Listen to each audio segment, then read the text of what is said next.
Okay, we're back and we're talking about the Federal Trackway and the DOST road train.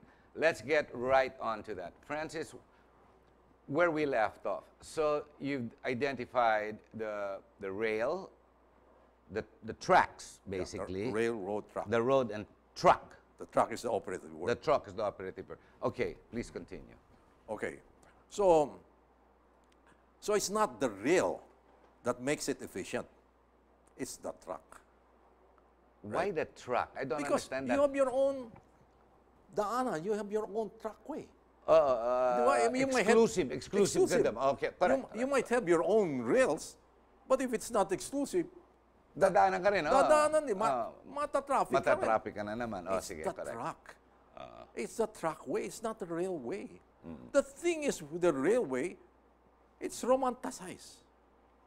I love railways. I used to ride the railways when I was working in the States. But I thought that's how America was built. Yeah, no, before. It was. Yes. During the time of Lincoln. Yes. But during the time of Lincoln, you know, he used the Chinese coolies. Yeah, the Chinese to build it. It's slave labor. It is slave labor. You can't do that now. That's why all rail systems in the world are bankrupt, Ayun. except for Hong Kong Metro. Why? Why is Hong Kong Metro not bankrupt? It's not because of they offset their operating losses from the real estate that they already know. They knew they were going to be bankrupt with the operations of the railways. So they Commercialized. They bought on the properties Ayun, surrounding it and advertising revenues. So it's all the railroad countries in the world, whether it's China, Japan, whatever. And China's developed the fastest rail now, 350 kilometers Yeah, they're an supposed hour. to have infringed on the Japanese. Yes. You know that, right? Yes, of course. Okay. Ganun So- naman China eh. Yeah. So, it's not. Okay, knowing that, sabi ko, kailangan gumawa tayo ng solusyon na, you know, Ano yung solusyon? May tracks na tayo, di ba? Ang solusyon, that's why sinasabi ko. Now, the NEDA supposedly, approved a 355 billion,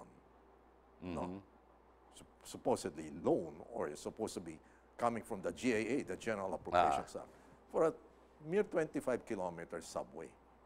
Okay? Now, I did my math. 25 kilometers lang yun. Sabi ko, for the same amount of 355 billion, pwede natin pagdikitin mula sa Mindanao, Visaya, Luzon. Physically link them with what I call a federal trackway, 5,000 kilometers. These are just 12 meters in width, no? Tapos sa mga stations, 60 meters ang width. Okay? The federal trackway will now involve the entire nation down to the barangay. Ang gagawa ng federal trackway, we don't necessarily have to own the land. Makikidaan lang. Who's gonna provide it? The barangay. Dito na po kayo dumaan. Tapos, yung mga kababayan natin, bibigyan natin ng piko, ng pala, pero yung paggawa ng kalye under the supervision of our engineers. But we will give them jobs right away. No? Because this has to be a totally controlled, therefore totally programmable environment. Yung trackway ngayon, may bakod yan. This bakod, no? Para walang makadaan, baka masagasahan. No?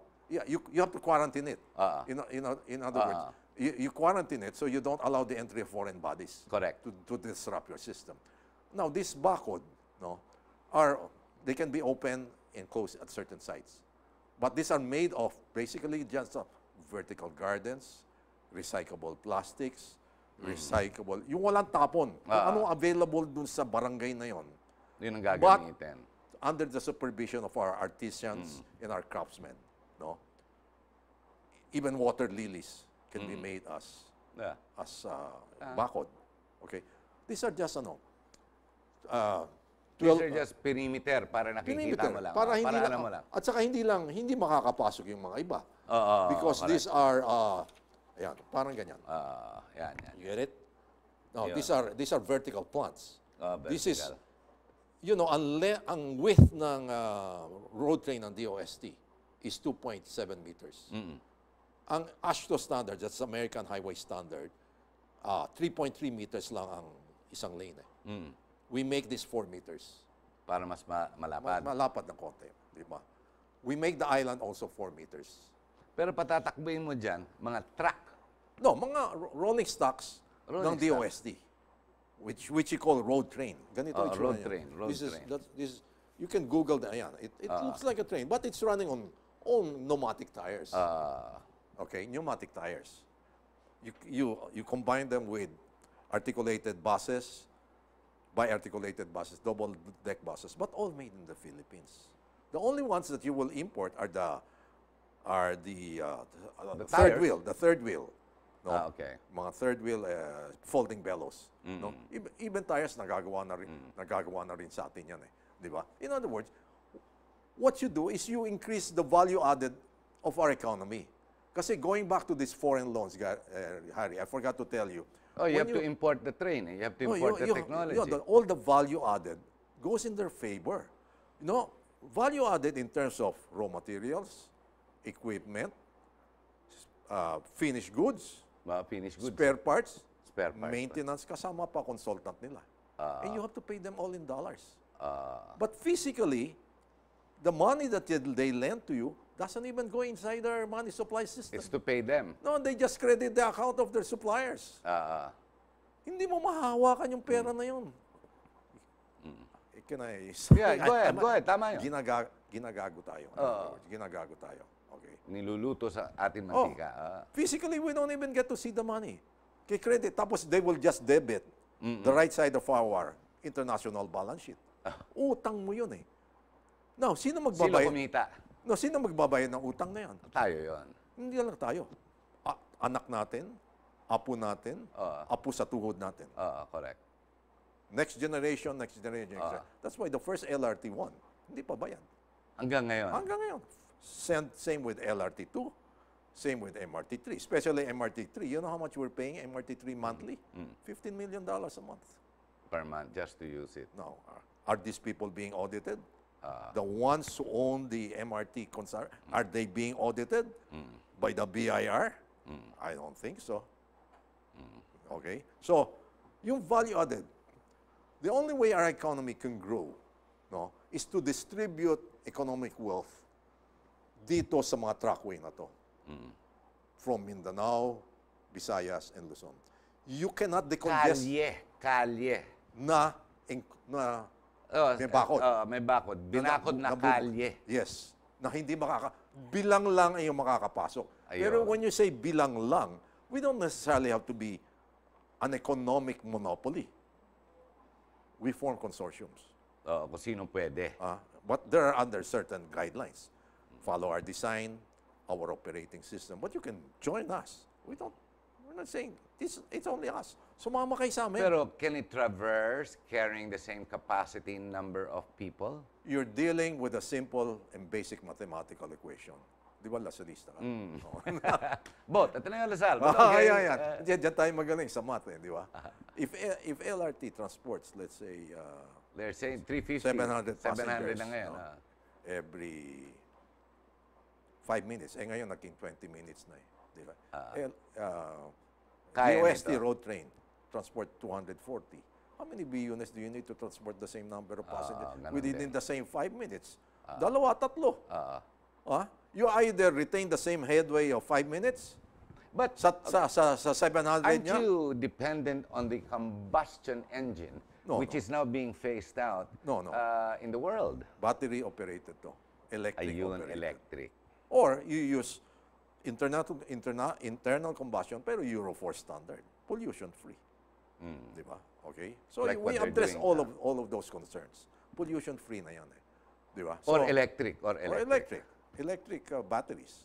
Although mahal, but doable. Di ba? Okay, so you're dealing with a very basic and simple mathematical equation. Yung mga sinasabing ganito pa, isa pa. I have to mention this. Okay. It's not the road train that I told the DOST, we can't limit ourselves to transporting passengers. It will Cargo. have to be fisheries. Agri in yeah. Ardern. Why? You know, between farm gate price na 5 piso per kilo, kung ano man yun, patatas Pagdating man. sa city, Pagdating wala na. sa city, 100 50 na yan. pesos. Oo. No, 50 pesos. 1,000%. 1,000%. Saan napupunta? Oo. Biyaheros, Correct. sa mga checkpoints, Checkpoints. tsaka mga different layers of ano. Ito kasi, ito halimbawa, nilagay natin sa Mindanao, yung kooperatiba ng magsasaka, bibigyan mo na ng sariling transport vehicle yan, whether it's refrigerated or non-refrigerated. May ani sila, kung ano man yun. Ani nila ng, kung ano man, sibuyas, kamatis, kung ano man. Or fruits, malakas yan. Whatever. Sasabihin. Ngayon, sila makikikoordinate sa local station. Local station ito. Yung local station na ito, complete with ano yan, bank branches, convenience store, coffee shops, you know, park and ride, car rental. May ani po kami. Martes. Papasok. Gusto po namin, papasok po kami sa trackway, federal trackway. Okay. Okay. The local station will now coordinate with our central. Yung central namin, may satellite-based SCADA system yan eh. Minomonitor lahat ng galaw ng mga trucks. Yung activity. Okay. Activities, everything. Okay, papasok. Saan po kayo lalabas? Balak po namin lumabas hanggang Maynila, lalabas kami. Babiyahe ng ilang ano yan. Pero yung road train, palaging dalawa ang ano yan, nagdadala. We don't call them drivers, we call them earth pilots. Okay. Dalawa yan. So dadali niya, papasok yan, lalabas. So yung 5 piso niya ngayon na kinikita niya, porke siya na nagdadala mismo, Dire-diretso. diretso, magiging 25 pesos na. Para sa kanya. Kanya na yun. So yung exponential growth ng kita niya, 500%. Yung 50 pesos naman na binibili natin, lalo na yung mga misis natin, Bababa naman. gagawin 30 pesos na lang. Bababa. So, lahat makikinabang. Now, you presented this to NEDA. Have you presented? No, I haven't. You presented. haven't. I presented this to The General Senate. Lastimoso. But I heard you in the Senate with Grace Poe. I was just starting, and They then cut you off, somebody cut me off. I'm not gonna mention to you the name. I left. Sabi ko, these people are not ready to listen. No, but even Grace Poe wasn't interested. They couldn't. Drilon, they kept pushing you to the side. Yeah. Technical They invited me, formally, Pero nung pinagsalita na ako, wala, technical working group ka na lang. Gusto namin straight ganito, ganyan. Ganon. So, sabi ko, if you don't Wala want to pala nangyari doon. if you don't want to listen, fine. Have you presented this to Tugade? I read that you have. Arthur Tugade said, saka na muna yan. It's politically sensitive. But I've read this in the newspaper. Yeah, I know. I present a good foreign writer, but who's more Filipino at heart in many ways. Wrote about this in di ba? Si Peter Wallace. Si Peter Wallace. He wrote about this with flying colors. Now, I just presented this about 3 weeks ago to General Lastimoso, who's now the chairman of the sabi niya. Naiba The chairman of the PNR. PNR. Sige, tulungan kita dyan. I heard ang plano mo, i-cover up na lang natin yung mga trucks, gawin na lang natin kalye, semento na lang natin Kasi ang PNR kasi, ang width niya 30 meters. 30 meters nga ang ginagamit lang nila, wala 15 Sabi ko, may extra pa dyan, ba't di niyo po napagamit sa taong bayan? Tama. Para makinabang ng muna taong bayan, bakit niyo swaswapangin yan? Hindi naman sa inyo yan. Samantala, kung lalagyan natin ng asphaltuhan natin yan mula Tutuban hanggang Clark. Meron na, andito yun may study na ako dyan. Ang bilis. Mula Tutuban hanggang Kalamba. Oo. Wala pang 1 oras na sa Clark ka na.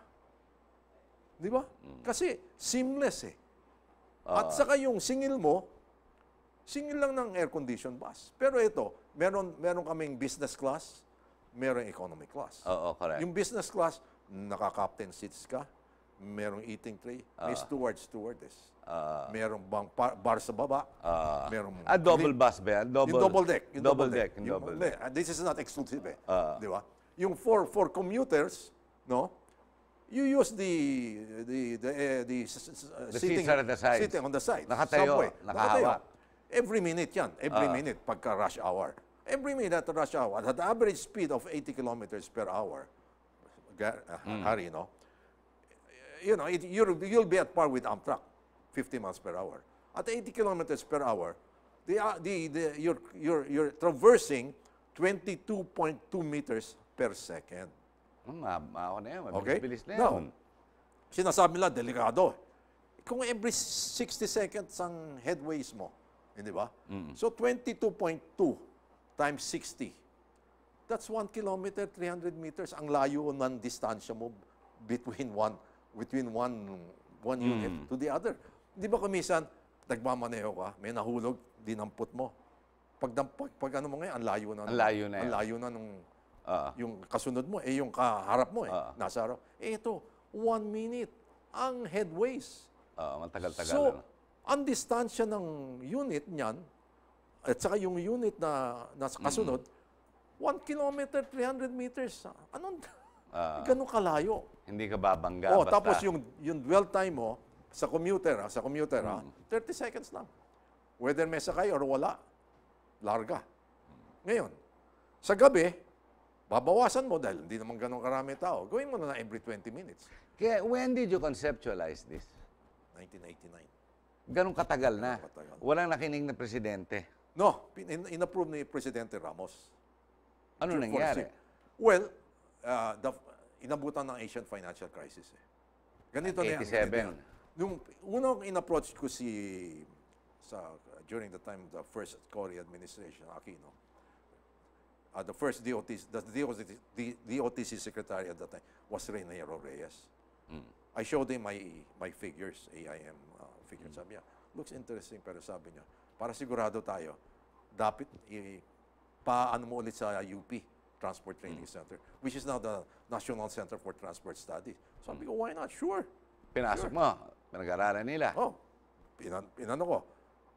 It was assigned to Deputy Director Esteban Cases. Steve Cases, who became a very good friend of mine. Oh, sabi niya, mukhang okay ito. So, pinag-aralan niya. Hinimay niya yung mga figures, gano'n. Lumalabas. Talagang pwede. Now, if we had applied this sa EDSA, we use EDSA sa the model corridor. If you remember, Harry, EDSA in 1989, ang lapad ng island yan . Oh, malapad. Di ba? Ang lapad ng island. Wala pa yung We were Pero gonna sa put dami ng sasakyan kaya nga, at that time, we were gonna use autonomous flyovers for every intersection. So, parang seamless. Di ba? Seamless. Tapos, elevated din yung elevated. mga loading, unloading stations. Di ba? So, kung natuloy yan, ang ganda sana, we would have called it EDSA Freedom Way. Lalagyan namin ng mga bandera of different nations. Because we were for democracy, freedom. So after the UP Transport Training Center studied it, I went back to the OTC. Unfortunately, Secretary Reinero Reyes was no longer. Somebody replaced him. I'm not going to mention his name. No. Ginanon. Sabi, theoretical, unproven, with a limited. At that time, there was no search engines yet. I didn't know there was a similar system operating in Curitiba, Brazil. Meron na. Meron na. I've seen those. I've seen those in the middle of the road. Yes. Sa gitna ng kalye nila, doon nila nilagay. Pero mga bus yun, trains. Bus trains. Articulated buses. Articulated. But at that time, wala namang Google. Wala pa, Wala pang search engine . Wala pa internet . Hindi naman ako nakapunta sa Ako naman, pinag-aralan ko lang because of my concern dahil hindi tayo makakabayad. Correct. Because had we known, at the very least, UP Transport Training Center So all could have this told talk, us. all this talk today of all this modernity or infrastructure that are being promoted and parang ang ganda niyan, ang problema niyan, capacity to pay back, eventually. Hindi mo mababayaran talaga. Impossible. Let's forget it. Alam mo, yung mga nagpro-promote niyan, mga utang, hindi nila naintindihan yung yung foreign currency exposure, risk exposure. Sorry to say, but this is the reality. Para ka bang, ikaw, you have to be a responsible borrower. Di ba? Kung alam mo, hindi pa nababayaran mga utang natin sa LRT. Hanggang ngayon. Hanggang ngayon. Ba't ka mga utang ulit? Mag-isip ka ng paraan. Gumawa ka ng, parang, maging Pilipino ka, gumawa ka ng paraan na yung utang mo, hindi ang papasan yung mga taga Mindanao, taga Visayas, o ng mga iba-ibang bahagi ng Luzon. Wala namang, hindi namang gumagamit nito. Unfair yun eh. Para kang ano ba, ikaw taga Maynila ka. Gusto mo naka Ferrari ka or na Maserati ka. Pero alam mo naman, hindi mababa. Ang babayad ng utang mo, yung mga kamag-anak mong mahirap taga probinsya. Tama ba yun? Mali yun eh. Kung gusto mong gumawa na. In other words, hindi sustainable eh. Hindi kaya. Hindi kaya. Hindi kaya. Gumawa ka ng paraan. Ano ba naman yan? Sariling daan lang yan eh. Hindi ba ikaw nakakabiyahe mula Bicol hanggang Maynila? Correct. Ha? In an open, challenging, competitive, even sometimes dangerous environment. Correct? Pero nakakaabot ka. What more kung sirado na to? Kung sa yung sarili lang. But the road network, meron naman tayo. Meron tayo. Sabi ko nga, eto, makikiran lang tayo sa mga barangays. I-involve natin dito yung mga taga-barangay. Pwede ba tayo maglagay ng kabahagi ng trackway dito? Dudukto natin sa kasunod ng barangay. Kayo na rin po ang bibigyan namin. Pero hindi na sila makakadaan doon. May mga nabubuksan-buksan nga. May mga gates eh. Gagawaan. Yes. Tapos, naka-coordinate sa local station. Pero usually... Pero hindi ka maglalagay ng stoplight sa road trackway. Hindi. Meron mga stop, look, listen. Just like a train. Or sa ilalim na lang. O kung kailangan sa ilalim na lang, but still, di hamak mas mura. Because this one, sabi ko nga, will be about 90% less compared to a rail train. Which a rail train all over the world bankrupt. I didn't realize. That's the Bankrupt. part hindi ko alam. Okay, we're gonna have to end the show in the last 2 minutes. Oh, sure. If the president was right in front of you, or Secretary Tugade, because he's obviously the guy with DOTR. Right. What would you like to say, diretso? Sabi ko nga, alam nyo, hindi Meet you to begin with. Huh? Kailangan makilala ka to meet you. Yeah, no. To be fair, no. To allow you a presentation at the very least. To be fair, Secretary Tugade already offered us to replace LRT2. Yung isa magsaysay. Okay. Sabi ko, sir, wala kaming intention dyan. Pero kung gusto niyo pag-aralan namin, we will study. So, we assigned our engineers. It turned out it's too narrow. The carriage way is too narrow. So we politely turned it down. But it did. A lot of people think we were the ones who initiated this. No, we were invited. But when our engineers studied it, sabi masyado makitid. Hindi pwede. Now, in an open corridor, trackway, 12 meters. Sure.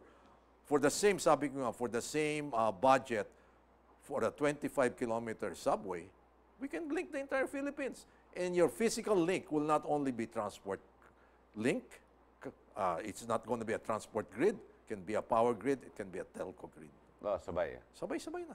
So yun din ang daanan right of way. Yun din ang daanan. But, can you imagine, from the food basket of Mindanao, biyabiyahin mo, hindi ka na kailangan magroro. Tsaka pinalalakas mo yung ekonomiya kasi you put a lot of people to work. The money doesn't go out, it stays in. It stays in. At number one, let's not kid ourselves. Congestion will always happen in the cities unless you spread out the economic opportunities. Here, the informal settlers, we will subject them to intensive training with TESDA to become carpentry, masonry, labor lang naman. whatever. Labor. Diba? Tignan mo, Harry. Sa isang bahay, ilang kailangan mong pinto? 4 at least. Front door, back door, bedroom door, bathroom door. 4 yan. So, tuwing may luluwas na bago, yung karpintero, gagawa pa ng mesa yan. Kama. Hindi maubusan ang gagawin yan. Meron siyang paghahanap buhay. Kung gusto niya lumuwas ng Maynila, andyan lang yung trackway. Wala namang batas na nagsasabi kailangan gulong na bakal ka eh. Di ba? Okay, we're gonna have to end the show. That was pretty simple and straight to the point. Should you have any questions, how do people get in touch with your company? What's the best way?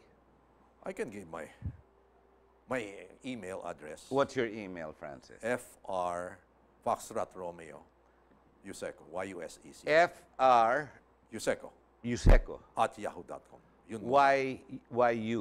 So, Y-U-S-E-C-O. F-R Yuseco at At Yahoo. Yahoo. Buhay pa pala yung Yahoo. Akala ko Gmail na lahat ngayon. But F-R Yuseco. Yeah. Or Google you, because I Googled you and there's a lot of information about Okay, you okay, there. okay. Just Google your name, Francis Del Rosario Yuseco. Y, hindi E. Y. Yuseco. Marami nang lumalabas. And you can even see the hearings and whatnot. And this show will probably go on that Google source anyway after this program. Oh, yeah, actually, it's a very, very simple concept. Common sense lang naman to, Harry, sa totoo lang. Well, you brought math into it and technology.